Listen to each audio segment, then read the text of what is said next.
Race Day. It's by John Lloyd. It was copyright 2010. Today, George was helping Professor Wiseman train for the race. George had never coached anyone. It seemed fun and easy. George started running. "Wait for me," said the professor. She tried to follow George, but very soon the professor said, "I'm tired. Can we stop now?" George was puzzled. They had barely begun. George returned home. The man with the yellow hat told him not to give up. He gave George a fitness video. George watched the video. He took many notes. He was ready to coach Professor Wiseman. The next day, George used his notes. First, he and the professor stretched. Then they ran at a steady pace. When the professor got thirsty, George gave her some water. So far, so good.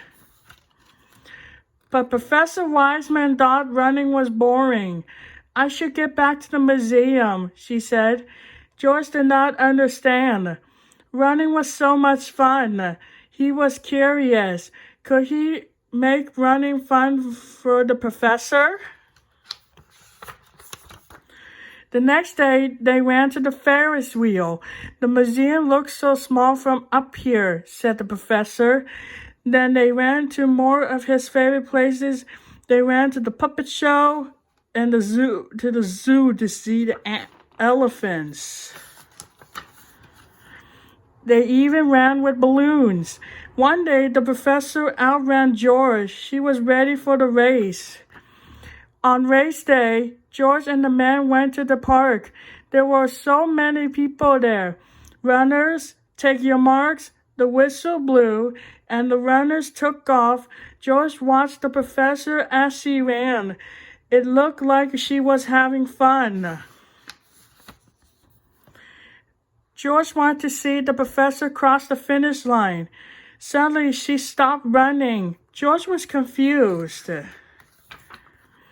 Then the professor surprised George. "Will you finish the race with me?" she asked. George and Professor Wiseman ran together across the finish line. She received a medal for finishing the race.